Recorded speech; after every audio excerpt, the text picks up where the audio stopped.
New York State has a long and variegated series of events. We call it history. Goes back at least a couple of centuries. And believe it or not, there are people in charge right next to you who are responsible for kind of cataloging it. And we're going to be talking to the person, the grand poobah of them all, the chief historian of New York State on this week's episode of the State of Greater Western New York Report. As always, it's brought to you by Each week, our community makes history. Each week, you make history. And each week, there's only one source to turn to for the first take on history. You know what that is? Subscribe to the Sentinel right now to discover the history being made in your own backyard. The Mendon Honeoye Falls Lima Sentinel. More than just your news, it's your history. Welcome, everyone, to this edition of the State of Greater Western New York Report.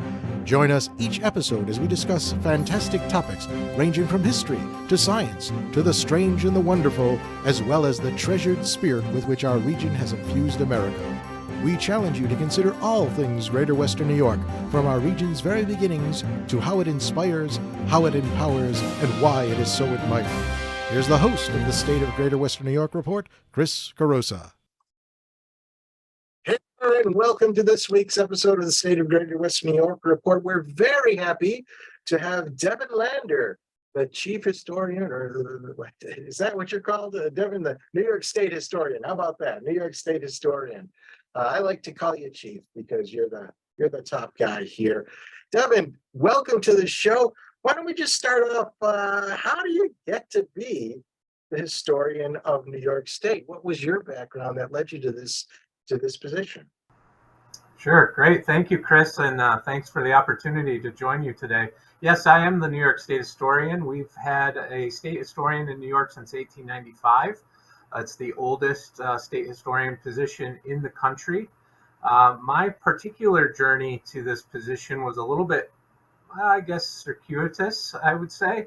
I've always had a passion for history. I studied history as an undergraduate and public history as a graduate student. So I've always had this lifelong interest and passion for history.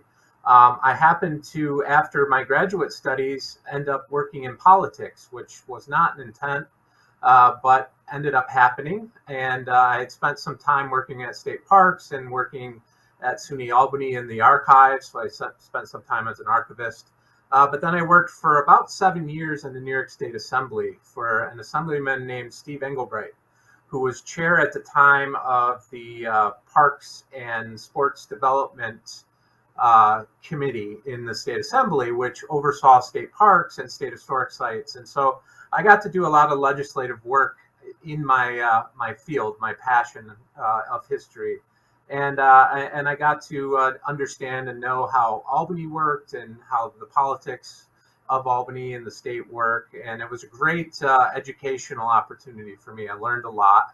I then transitioned after that time to the executive director position of the Museum Association of New York, which is a membership organization made up of the state's museums. And we have thousands of museums, or over 1,500 museums in the state of New York, ranging in size from the very large, the Met in New York City, the Museum of Natural History, down to the very small, the local historical societies and the smaller museums that are spread around the state and have wonderful collections. And so that was a great opportunity to work advocating on behalf of museums, helping museums by having a conference for professional development for museum people who work in museums and professionals, but advocating on behalf of museums in front of state government and working with a variety of agencies on that type of advocacy. So I did that for a little over 2 years, and then the position of state historian opened up at the State Museum in Albany, which is where I am now. And I thought, wow, what a great dream job that would be. And I really wasn't sure if I had the background and the qualifications that they were looking for. I knew I had advanced degrees in history and I had experience with museums. And so I applied, not really sure what the result would be. And the result was I was kind of the type of person they were looking for, somebody with a network already, experience in government, advocacy, all of that type of thing. So that's they made the decision to bring me on, and here I am 7 years later. Wow, that's an amazing story. Now, tell us a little bit. A lot of people don't know that there are such things as public historians, but from your perspective as a state historian, what are you responsible for, and who do you report to? Yeah, that's a great question. As state historian, I work for the New York State Museum. So I'm an employee of the State Museum. The State Museum, the State Archives, and the State Library make up the Office of Cultural Education, which is a program of the New York State Board of Regents. So the State Education Department. So I'm an employee of the State Education Department. So that's my direct supervisors, the director of the State Museum, and then the deputy commissioner, the commissioner, and then finally the Board of Regents. So in New York, we have this long history of focusing on museums, but also history itself as a program of the Board of Regents, which oversees all of the education in the state of New York. So it's somewhat unique. Most states don't have such a thing. But I do work that's kind of outwardly focused. I'm not a curator at the museum. I don't do exhibits at the museum. But what I do is work with the history field. So you mentioned local government historians. New York has had local government historians at villages, towns, counties, the 5 boroughs, beginning in 1919, so over 100 years. And all of those historians are directed by law to report to the state historians. So I work very closely with our local historians and their membership organizations, which represent them, the Association of Public Historians of New York State and the Government Appointed Historians of Western New York, which are our 2 organizations made up of our local government historians. I work very closely with both of them on their conferences. I also work with local historians by presenting at other conferences about the work of local historians and advocating for what they do. I answer any kind of questions that they ask. I get a lot of emails and a lot of phone calls from local historians asking various questions and trying to put them in touch with other agencies or give them an answer. I also work with academic historians. I work with teachers.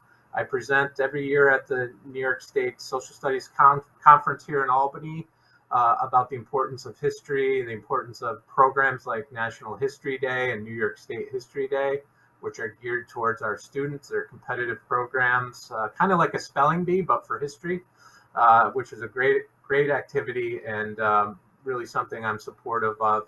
But like I said, I work with academic historians. We publish a journal in partnership with Cornell University Press called the New York History Journal, which has been around again for over 100 years. It was once published by the New York State Historical Association in Cooperstown. Now it's published by Cornell. I'm one of the editors of that. So that's an academic publication that we put out through Cornell. I also work on a podcast called A New York Minute in History in partnership with our local NPR station here in Albany. That's a fun project. I get to talk about history around the state, local history. That's a program that's funded entirely by the William G. Pomeroy Foundation, which is based in Syracuse. And they put up the historical markers that we see across the state.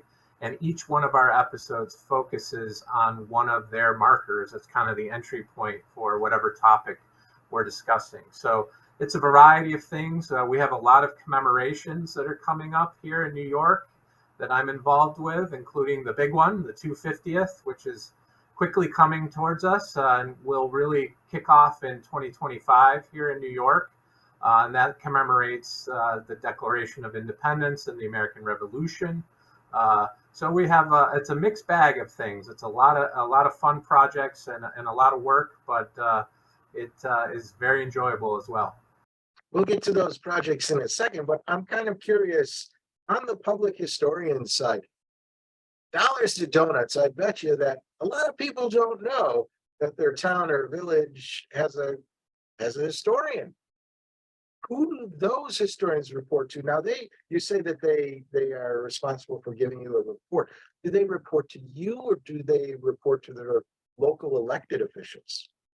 Yeah, both actually. They're actually appointed by their local elected officials. So, in the case of a village, it could be the mayor or the village board. In a town, the town supervisor, town board, county executive, and so on. So they serve at the pleasure of their appointing entity, whatever that may be.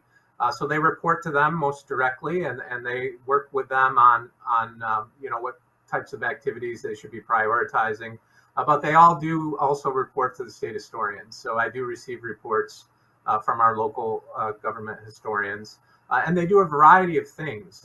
They research and write and publish on their local history. Some of them oversee historical collections, document collections, in some cases even objects. And they're kind of the go-to resource for a lot of genealogical questions, any type of question about the past of a municipality. So it's really a wide variety of projects that they work on. Now, explain the difference between a local historical society and the local historian, publicly appointed historian. There sometimes there's an overlap, sometimes there's a not. Can you just enlighten us on what the difference is and maybe what different things you would expect from each entity? Sure. So the local historical societies are essentially museums, most of which are chartered by the Board of Regents. So these are not-for-profit organizations that are separate, in the vast majority of times, separate entities from the municipality. So they're kind of standalone museums and not-for-profits. There is often a lot of overlap with the local historian. Often the local historian is heavily involved in the work of the local historical society, which is a good thing. And they work together, and they sometimes serve on the board as an ex officio member of the board and help with programming and planning and things like that.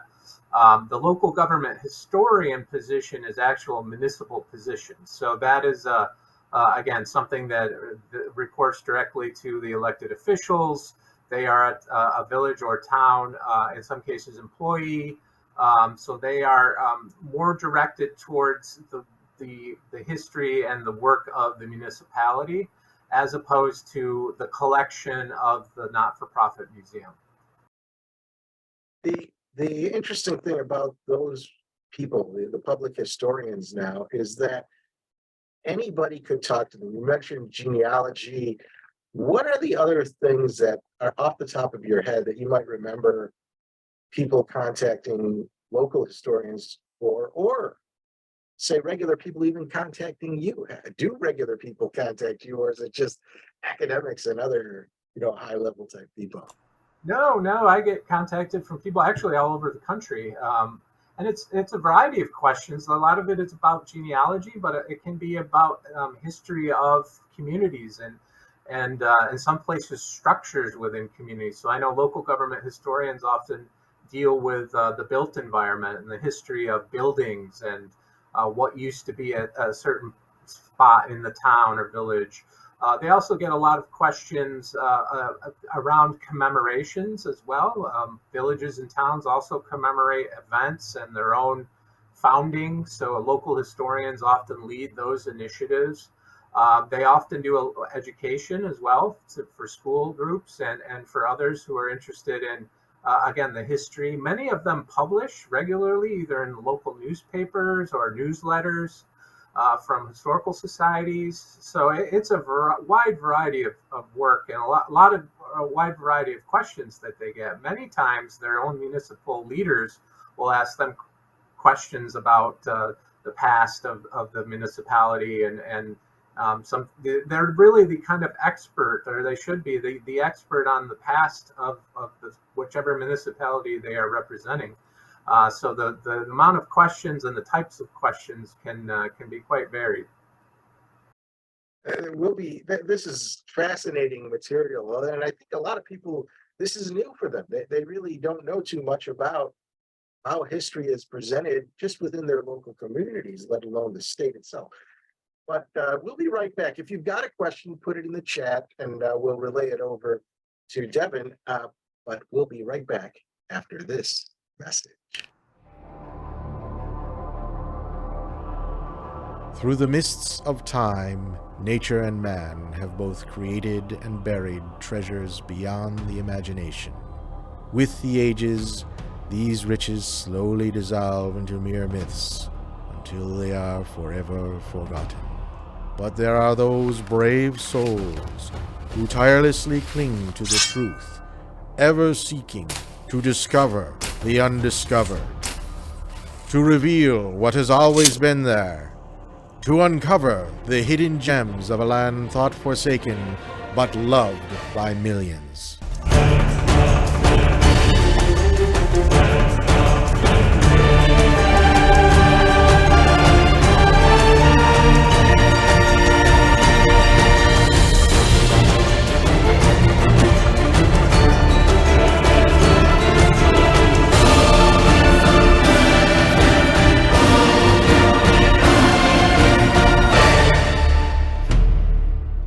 50 Hidden Gems of Greater Western New York. Discover the secrets in your own backyard. Buy your copy now at 50hiddengems.com. Welcome back to the State of Greater Western New York Report, and with us is Devin Lander. He's the New York State historian. He's been telling us all about what public historians do. We had a couple of quick questions. One, Devin, can anybody be a public historian, or do you have to go to school to be a public historian?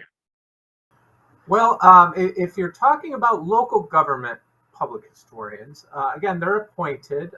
They don't have to necessarily have an academic degree in history or experience as a historian. What they do have to have is a knowledge of their municipal past and a passion for the work. And so what we see at the local government level is a variety of backgrounds. Many local government historians are former teachers. They love the education. They love to tell the stories of the municipal's past, and they have that experience. Some are social studies teachers, but some are teachers in other fields. We also have academic historians who are local government historians who have PhDs from universities in history. So it ranges. And again, there is no requirement for your local government historian to have a background other than the knowledge and the passion and the understanding of the community. For public historians outside of municipalities, for museums, things like that, many do require some sort of degree in either history or public history.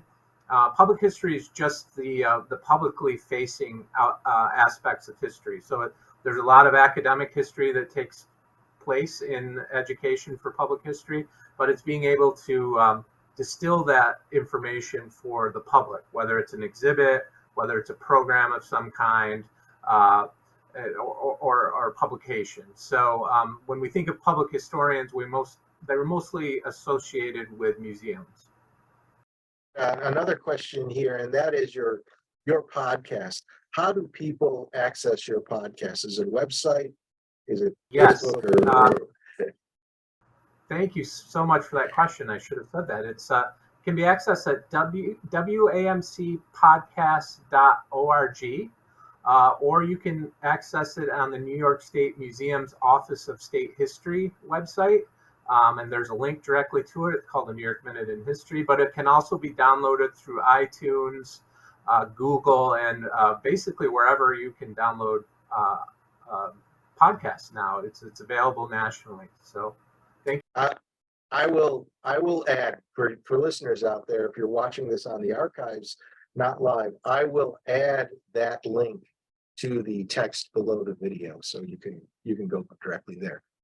So Devin, let's talk about a little bit more about what you've done. What are the sort of things that you've done? And then we'll go into what you're working on now and what you're planning for in the future. But let's focus on some of the things that you've done already that people might have seen. Yeah, well, I think one of the big things that we did when I started in 2016 was create the Office of State History website. There was no specific website. There was a museum website, but there wasn't a specific Office of State History website. And one of the things I wanted to do when I was hired was really bring back the Office of State History and the state historian's position as a public publicly facing and public historian and the state's, top public historian. So first thing we did was create the website, which has an events calendar. It has links to grants and news related to anything and everything about New York State history. And its intent is to be the place where people go if they have any kind of interest in learning about what's going on in the field. And it's a way to highlight. We put our stuff in there, but it's also a way. It's mostly a way, I should say, to highlight other organizations, including the local government historians and the work they're doing. So that's one of the first things that we did. There's a resource page. I made it easier for local historians to send in their reports, so they can upload their information now and just hit send rather than having to print something out and mail it. So it was really an opportunity to again become the kind of clearinghouse for information on state history. But we've also worked with a variety of commissions in the past since I've been here. We had the Suffrage Commission that we worked with very closely, the World War I Commission, the Erie Canalway. The State Museum had exhibits on all three of those, large exhibits, and there was a lot of work done around the state, bringing that information around. Being able to continue the New York History Journal has been a project that there was a point in 2018 when the future of the journal was in peril. The New York State Historical Association was not going to continue publishing it. So we had to partner again with Cornell University to continue that because we saw it as a vital outlet, not only for academic history, but we've tried to make the journal actually more public history as well. So we have exhibit reviews, film reviews, and features that highlight the work of local history as well. So for the year 2023, are there any events planned or projects that are coming to conclusion that people will be able to see, and how might they be able to see them?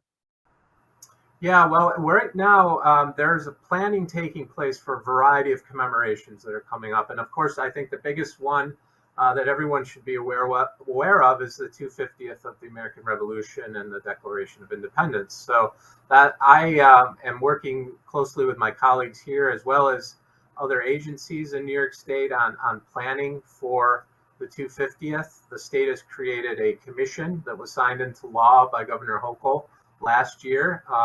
Appointments are being made to that commission, and once those appointments are finalized, the commission will be up and running, and its role is to facilitate the planning and commemoration of the 250th in New York State. So that's a big one that's coming up. But we also have on 2025 the completion of the Erie Canal commemoration, which is something that we're involved with as well. In 2027, we have a very important commemoration coming up on gradual emancipation. A lot of people still to this day don't realize that New York State was a slave state and continued to be a slave state for a long time, right up until 1827. And so, commemorating that and trying to think about the enslaved population in New York State and who those people were, and telling the story of New York's role in the slave trade as well as being a slave state itself, going back to New Netherland, is something that we're in conversations with. Speaking of New Netherland, 2024 is a commemoration of the founding of New Netherland, essentially, and is something that we are in discussions with the Netherlands about how to commemorate that, and they're very interested in their history and their connection to what is now New York State. So there's a lot of commemorations working and going on, and we're also talking about how to utilize the podcast and the journal to kind of highlight these commemorations. So having, episodes of the podcast dedicated to these topics, to having special issues of the journal dedicated to these topics. Possibly working on a conference, bringing a conference back to New York State that would travel around and every year have a different theme. So There's a lot going on, a lot of planning, a lot of talking. I just came from a meeting yesterday in New York City about bringing the tall ships back to New York Harbor. For those who remember the bicentennial, that was one of the major events in 1976, bringing the international fleet of tall ships into New York Harbor for a parade. They also did it in 2000 for the Millennium commemoration. So there's discussions and planning taking place to do that again for the 250th. So New York City would be one of the ports that would host that. So a lot of work going on in the planning and getting ready for these major commemorations. I'm just thinking, make sure those tall ships don't confuse themselves with celebrating the Erie Canal, because I think the bridges are too low. But tell us, yeah, tell us more about this. Let me see if I get this right. Semi-quincentennial, for those people who like, what is that, Latin or Greek? I don't know. The 250th celebration. What are the sort of things, and I'm thinking particularly of Western New York, who most of our audience is. Western New York really had, I will say, a small part, and I know some people will say it's a larger part, but they don't have a lot of history, pre-colonial, pre-Revolutionary War. What are the sort of things that are going to be celebrated in the 250th, and what might Western New York celebrate in and around that episode? Sure. Oh, well, there's a lot. And one of the things that we're talking about with the 250th is understanding that as a statewide commemoration, there are going to be parts of the state that have less direct connection to the American Revolution. So following the lead of America 250, which is the national commission and organization, and the American Association of State and Local Histories work on the 250th, we're really looking at thinking about the 250th and the revolution as a continuing revolution. So there's the American Revolution. We have sites directed towards that across New York, and really a rich resources there. But also thinking about the American Revolution was an incomplete revolution. It wasn't for everyone. It wasn't intended for everyone at the time. But that over the last 250 years in New York and in this nation, the revolution has, there's been work to make the revolution and the ideals of the revolution more inclusive. So we think of suffrage, right? In Seneca Falls, the Declaration of Sentiments and its direct connection to the Declaration of Independence, the language, the symbolism and all of that. But other revolutions across New York State, the Underground Railroad, for example, the abolition movement, which was so strong in central and western and upstate New York, with John Brown's involvement in the Adirondacks. So there's many what we are calling sites of revolution that, again, include Revolutionary War and Revolutionary era sites, but also include this struggle, for this continuing struggle for the ideals of the revolution. And that broadens it, and I believe enough to reach every corner of the state. Every corner has stories about the quest for liberty and equality. And in Western New York specifically, we have the story of our indigenous people and the indigenous nations that still reside in New York, and this complex history. And how do we commemorate and talk about this authentic history? And so we're very intent on working with our indigenous communities on telling their story and having them tell their story when it comes to the revolution and the last 250 years. We have less than a minute left, so I'm going to give you a chance for one more New York history, less than a minute. If there was one message that you could send everybody about New York State history, what would it be? The message is that I believe really comes back to Professor Ken Jackson's talk that he gave years ago.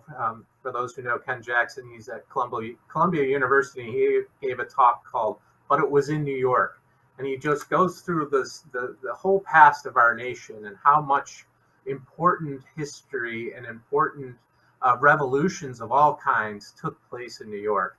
And so my message to people is that New York's the center of our North American story, our American story.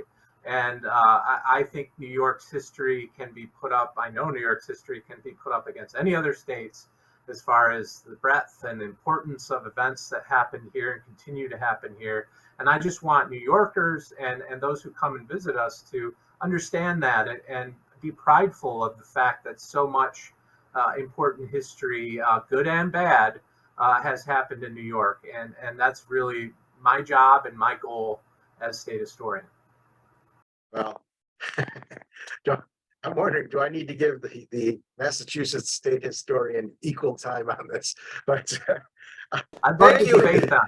Yes, thank you all. Well, thank you, Devin, first for taking the time off to be on today's show. Thank you all for listening, for those who asked questions. If you want to be a member of the live audience, which is the only opportunity that you have to ask our guests questions, then please go to stateof.greaterwestnewyork.com. You can sign up for the invitation there every Thursday. You'll get that invitation with the link to the studio so that you can watch it live and then ask your questions. It's free. It's available to everybody. You don't have to live in New York State. You live in Massachusetts, if you're, for all I care. But that's it for now. And with that, I want to say thank you all, and we'll see you next week.